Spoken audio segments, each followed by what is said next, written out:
আতঙ্কিত না হয়ে সচেতন হন। আপনার চারপাশে পরিষ্কার পরিচ্ছন্ন রাখুন। সম্মানিত নগরবাসী, আসসালামু আলাইকুম।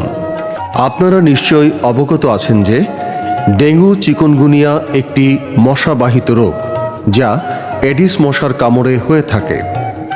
হঠাৎ করে তীব্র জ্বরের সাথে ডেঙ্গু বা চিকুনগুনিয়া রোগের যে কোনো দুটি সম্ভাব্য লক্ষণ, যেমন মাথা ব্যথা, চোখের পিছনে ব্যথা, মাংসপেশিতে বা শরীরে ব্যথা, গিরায় গিরায় ব্যথা, খাবারে অরুচি, বমি বমি ভাব, পেটে ব্যথা, পাতলা পায়খানা, শরীরে লালচে দানা, গলা ব্যথা, নাক, মুখ বা মাড়ি দিয়ে রক্ত পড়া দেখা দিলে প্রয়োজনীয় পরীক্ষা, চিকিৎসা সেবা ও পরামর্শের জন্য শহীদ তাজউদ্দিন আহমেদ মেডিকেল কলেজ ও হাসপাতাল, শহীদ আহসানুল্লাহ মাস্টার জেনারেল হাসপাতাল এবং গাজীপুর সিটি কর্পোরেশনের নিজস্ব তত্ত্বাবধানে পরিচালিত রাবেয়া আনোয়ার নগর মাতৃসদন, দাখিন খান মরকুননগর মাতৃসদন টঙ্গী, অথবা নগর মাতৃসদন পূর্বপাড়া বাইবাইল কোনাবাড়িতে ডেঙ্গু রোগের পরীক্ষা,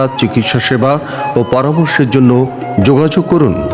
ডেঙ্গু চিকুনগুনিয়া রোগে আতঙ্কিত না হয়ে সচেতন হন এবং সময় মতো সুচিকিৎসা গ্রহণ করে ডেঙ্গু বা চিকুনগুনিয়া মুক্ত মহানগর গড়ে তুলুন।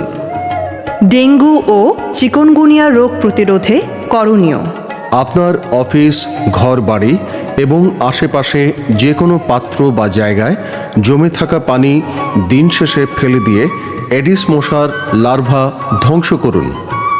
ব্যবহৃত পাত্রের গায়ে লেগে থাকা মশার ডিম অপসারণে পাত্রটি ঘষে পরিষ্কার করুন।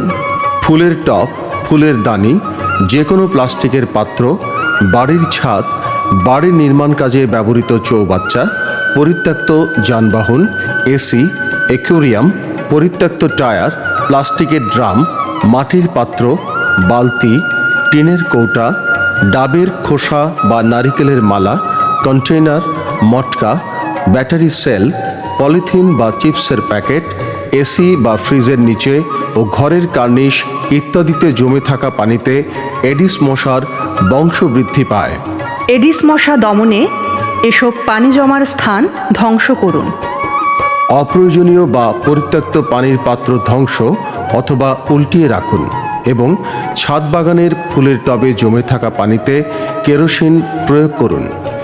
দিনে বা রাতে ঘুমানোর সময় অবশ্যই মশারি ব্যবহার করুন। যেহেতু মশা শরীরের খোলা জায়গায় কামড় দেয়, তাই যতদূর সম্ভব শরীর ঢেকে থাকে এমন পোশাক পরিধান করুন। সম্ভব হলে জানালা এবং দরজায় মশা প্রতিরোধক নেট লাগান, যাতে ঘরে বাড়িতে মশা প্রবেশ করতে না পারে।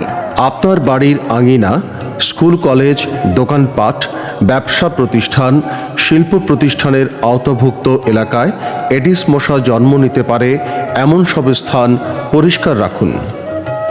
দলমত নির্বিশেষে সামাজিক, সাংস্কৃতিক, স্বেচ্ছাসেবী সংগঠন, মসজিদের ইমাম, গির্জা, মন্দিরের পুরোহিত সহ সকল ধর্মীয় প্রতিষ্ঠান ও শিক্ষা প্রতিষ্ঠানের প্রধানগণকে এ সম্পর্কে ছাত্রছাত্রী ও জনসাধারণকে অবহিতকরণের উদ্যোগ গ্রহণ করার জন্য অনুরোধ করা যাচ্ছে। গৃহস্থালির যে কোনো বর্জ্য বা আবর্জনা নির্ধারিত স্থানে বিনে ফেলুন। সচেতন হন, নগরীকে পরিচ্ছন্ন, ডেঙ্গু ও দূষণমুক্ত রাখুন এবং 3 দিনের বেশি সময়ের জন্য বাড়ির বাইরে গেলে কমোড ও প্যান ঢেকে রাখুন। কারো বাড়ির আঙিনায় বা ছাদে বা কার্নিশে বা ঘরে ব্যবহৃত কোনো পাত্রে জমানো পানি পাওয়া গেলে গাজীপুর সিটি কর্পোরেশনের ম্যাজিস্ট্রেট কর্তৃক জেল জরিমানা করা হবে।